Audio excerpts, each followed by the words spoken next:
Hello viewers, welcome back to the course on scientific computing using Matlab. So, today we will discuss about the error estimates in the polynomial approximation. So, today topic is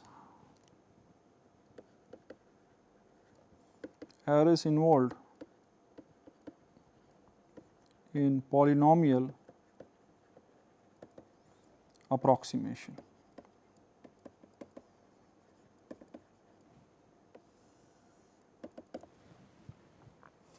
As we know that suppose this is my function. So, let us I plot this function. So, I take the sine function. So, let us suppose my f x is equal to sin x. Now,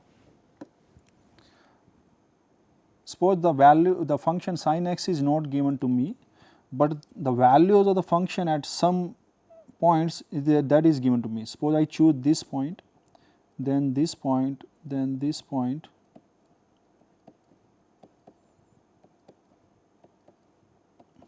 So, I am taking the equispaced grid points. So, at this point this is the value of the function. So, this is the value of the function. At this point the value of the function is 0, then I have this value, then this value is given to me, this value is given to me, then this value is given to me. So, like this value is given to me. So, I have these points, so that I call it x0, y0, this is x1, y1, this is I call it x2, y2, and the same way I can go in the last one.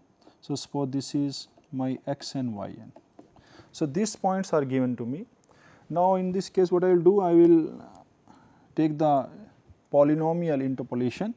So, the polynomial interpolation will be what? Which is passing through all these points. So, I will start with from here, suppose it is passing through here, then the next point is here. So, this is the point, the next point is here. So, it is going from here, then the next point is here, then the next point is here, passing through this point, then passing through this point, then passing through this point, and so on. So, this is my interpolating polynomial, and I know that if it is points, so I have a k plus 1 points, implies that the interpolating polynomial has degree less than equal to. So, this is not k, I should take it n plus 1 points, and degree would be always less than equal to n. So, now what is happening that this is my interpolating polynomial, and this red one is the actual function. Now, somebody asked me that what is the value of the function for this value of x.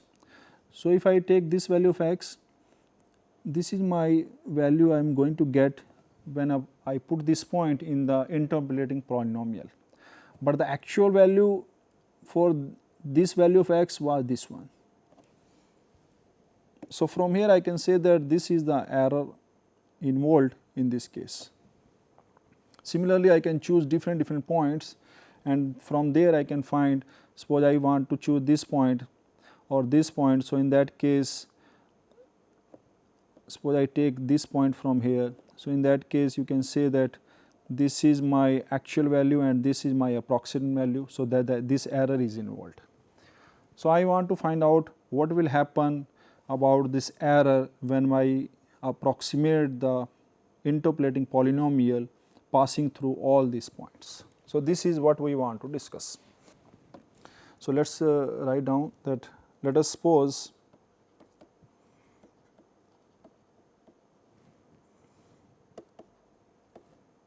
that the values of a function. So, in this case this is my f x, which I have chosen as a sin x,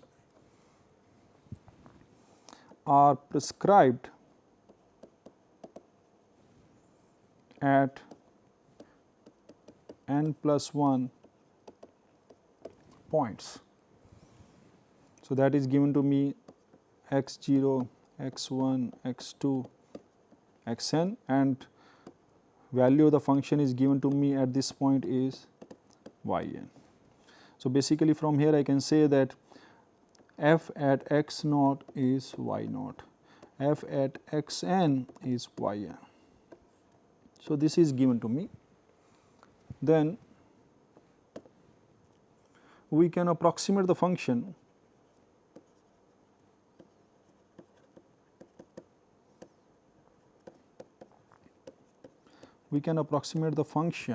f(x) by a interpolating polynomial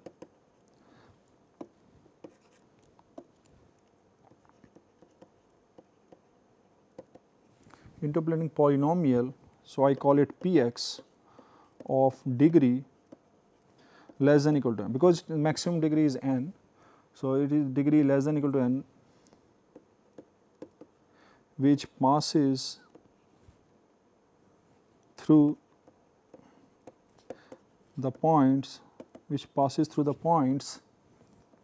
xi, yi's satisfying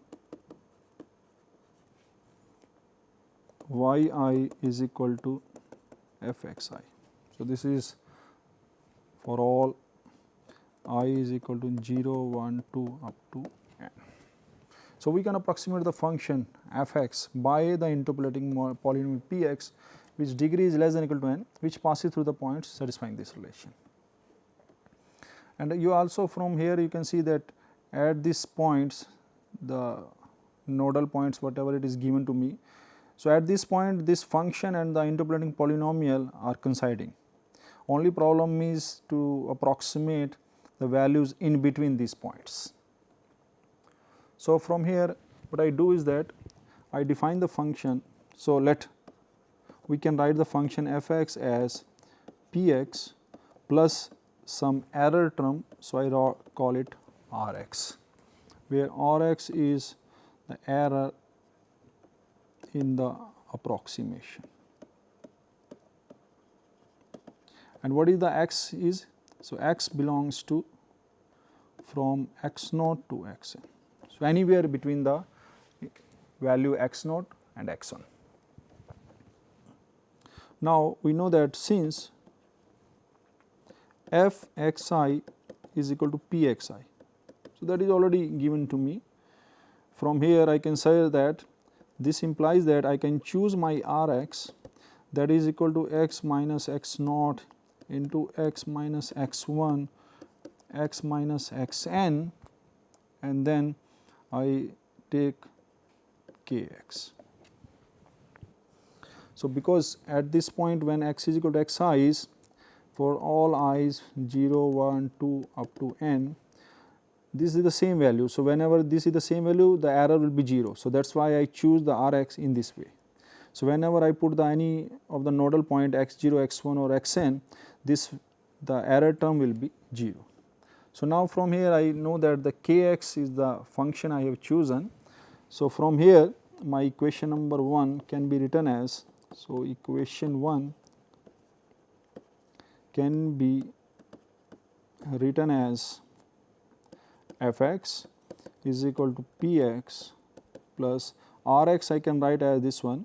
So, this factors is a multiplication of all these factors. So, I can write this as a pi x minus xi, where I is moving from 0 to n. So, this is the sign of multiplication into kx. So, now I call it the equation number 2. Now, from here, now what I want to find? I want to find what is this kx. So, this kx I want to find. So, what I do is that let I choose a point x bar be any point in the interval x0 to xn open interval other than xi's.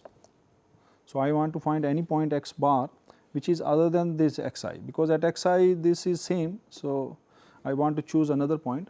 Then from here I can write that this is equal to x bar is will be equal to p x bar plus, so I from 0 to n x bar minus xi into k x bar. So, this x bar is any point I have chosen. So, it can be any value. So, let us take this x bar is here somewhere.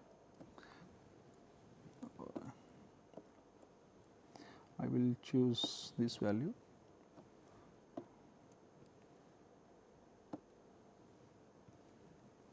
So, suppose I take this is my x bar.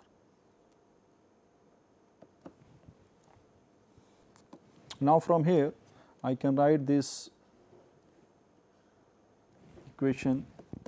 From here I will get my k x bar is equal to f x bar minus p x bar divided by this x bar minus xi, and this I is from 1 to 0 to n. So, this is my x bar there. So, equation number 2 and this I take it 3. So, equation 2 can be written as f x is equal to p x plus k x bar. So, k x bar into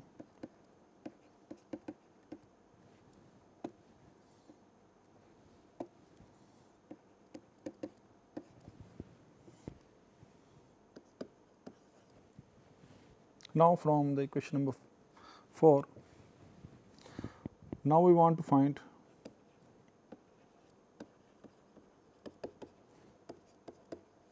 magnitude of k x bar. So, this is I want to find. So, let us consider a function. So, I call it phi x. So, phi x I will represent like f x minus p x minus f x bar minus p x bar divided by this into pi x minus xi, I from 0 to n. So, I defined a function like this one. So, call it phi. Now, from here you can see that phi at xi. So, if putting xi x0 I am putting. So, this will be 0, and then from here this will again this. So, from here you can say that if I put f xi, it will be f xi minus p xi, then this part will be 0 because they are same, and this part will be 0 because here I put x equal to xi. So, this is also 0. So, plus 0. So, from here I can say that this phi f xi is 0 for all I from 0, 1, 2 up to n. So, this is there. Now, from here also I can write phi x bar. So, phi x bar if I choose, so this minus this and this part will be cancelled out. So, that this part minus this part will be 0. So, from here I can say that phi of x bar is also 0. So, from here I can say that my phi x is a function that vanish at n plus 2 points, because n plus 1 points are this and 1 point is x bar. So, apply vanish at n plus 2 points. Let us assume that phi x and its derivatives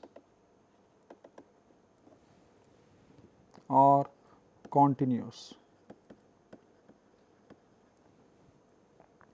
So, I can apply the using Rolle's theorem.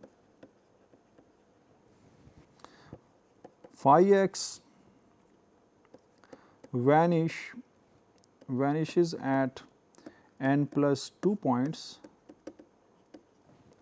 phi dash x that vanishes at n plus 1 points. I am taking the derivative of this one, and so on. So, from here I take phi n plus 1 x. So, this is the n plus 1 derivative that vanish at 1 point, at least 1 point. So, let us call it xi that belongs to x naught to x n. So, from here I can say that phi at n plus 1 at psi that is equal to 0. Now, we have the equation in phi. So, the equation number 5. So, now we take n plus 1 derivatives of equation number 5. So, when I take the n plus 1 derivative of equation number 5, I know that this polynomial is of degree n. So, if I take the n plus 1 derivative, then its value will be 0. So, from here I can say that this will be equal to phi. So, that will be equal to f n plus 1 x minus 0, and from here you can see that this is just the constant value, but here it is a factor. So, if I take n plus 1 time derivative of this one, so I will get n plus 1 factorial from this. So, that you can verify from taking two factors. So, suppose I have a factor like this one, x minus x naught into x minus x1, taking the derivative.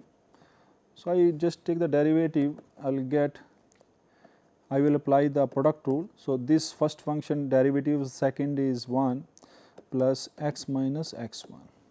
So, from here I can get that this will be equal to 2x minus x naught minus x1. So, this is the second quadratic polynomial. I am taking first derivative. If I take the second derivative of this, so that will be 2x minus x naught minus x1, so that will be 2. Similarly, if I take three factors like x minus x naught, x minus x1 into x minus x2 and taking the derivative. So, this is the quadratic, this is the cubic. So, in this case, if I take the cubic derivative of this, then it will be 6 and this will be equal to 3 factorial. So, I am taking n plus 1 times derivatives of this factors.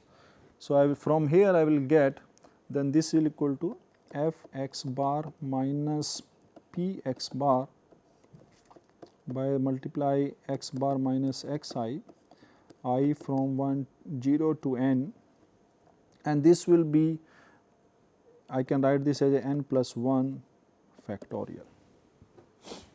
Now, for x is equal to xi, I will get my phi n plus 1 xi. So, this will be f n plus 1 xi, and this factor will be same.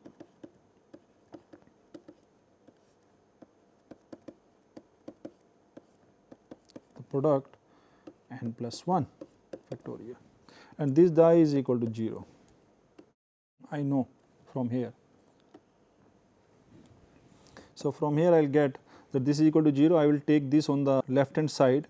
So, from here I can write that f of x bar minus p x bar divided by x bar minus xi I from 0 to n, that will be equal to f n plus 1 xi by n plus 1 factorial.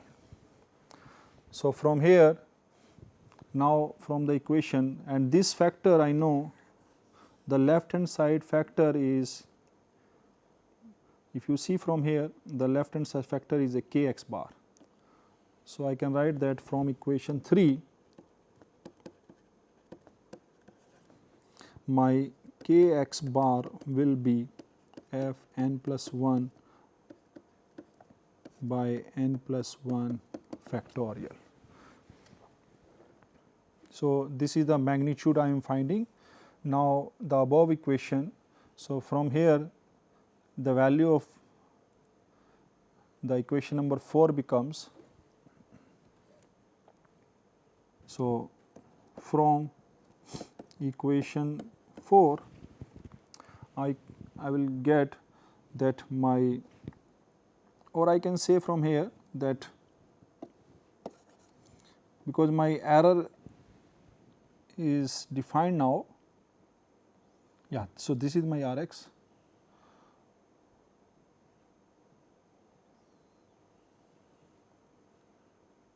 Now from, so using this, now the Rx can be defined as x minus x naught, x minus x1 up to x minus xn, and the kx bar is f n plus 1 xi over n plus 1 factorial. So, this is the error. So, I can call it number 6, where this xi belongs to x0 to xn. So, any value between x0 to xn. So, this is my error. So, in that case you can see that first of all I should know the value of the function and its n plus 1 derivative. So, only then I can get this one. So, the from here I can find the upper bound also. The upper bound for error Rx will be, so in this case my Rx I can say that this will be less than equal to, if I choose this value x minus x naught,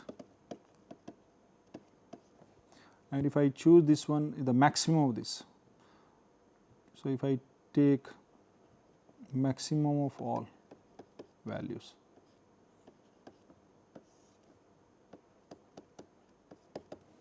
x belongs to x0 to xn. So, what I do, I take any x which is the maximum of this value. So, all the maximum I choose. So, this Rx will be always less than equal to this. So, that way we can define the maximum, the upper bound for the error. It can be negative also, in that case I will take the modulus value. So, no problem, I can choose the modulus value, or I can from here itself I can say that this will be always less than this, the modulus value. So, that is gives me the upper bound for the error. Now, I want to define the, now we want to define error in Newton forward difference method.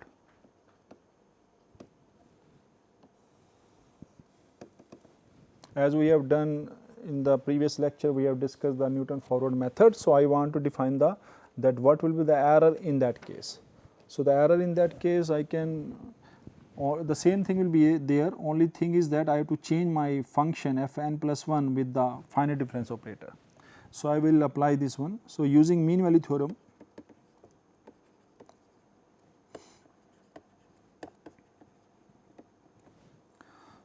I can write my f x naught plus h minus f x naught, so that can I be represented by h f dash x naught plus theta 1 h, where theta 1 I can choose between 0 and 1. So, that is I can have from the mean value theorem. So, from here I can write this as a delta forward operator f x naught is equal to h f dash x naught plus theta 1 h. So, this is the function I have defined. Now, I can apply again. So, also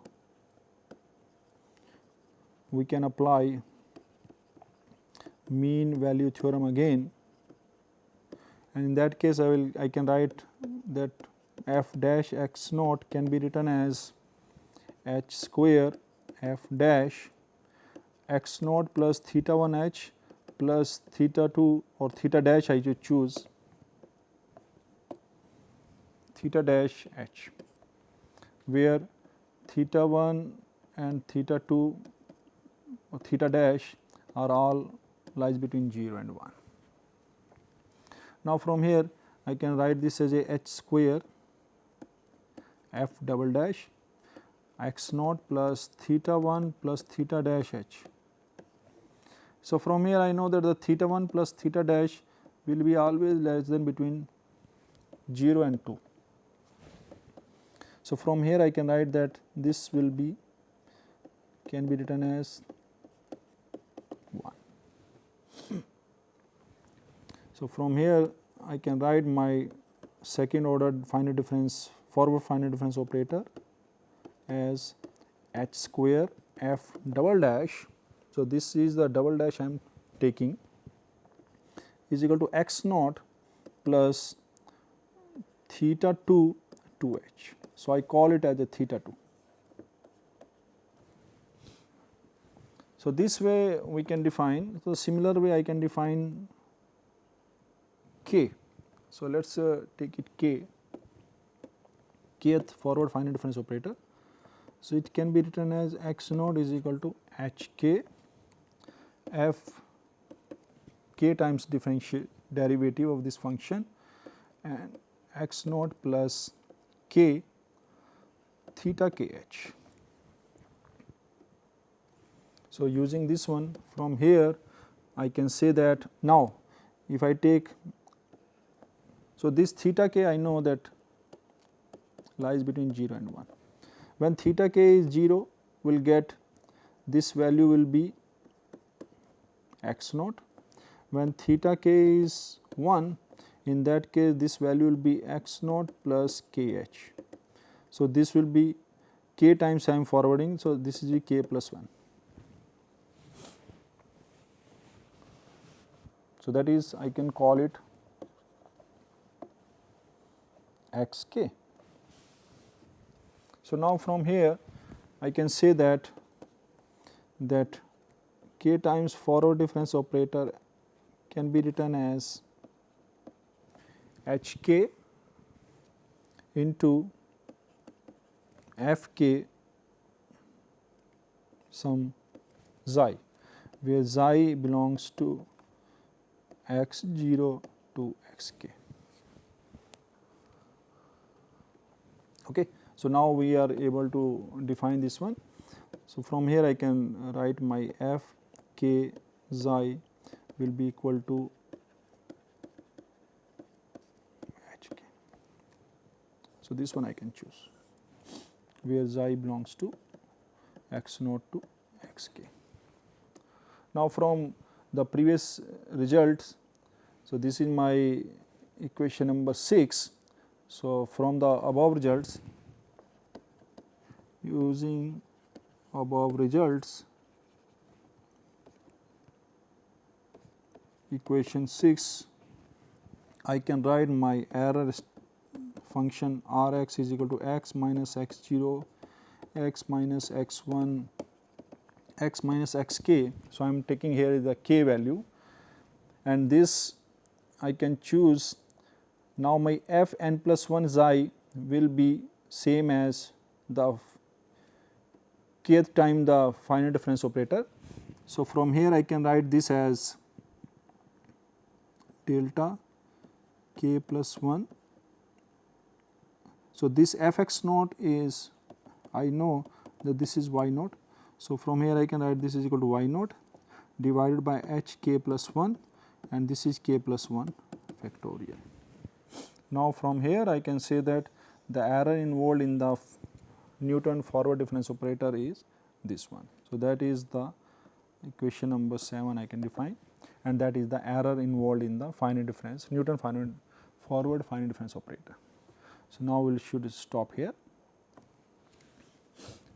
So, today we have discussed about the errors involved in the interpolation when we have n plus 1 number of points in the given in the data, and we want to interpolate the interpolating polynomials. So, in the next lecture we will continue with this one. So, thanks for watching, thanks very much.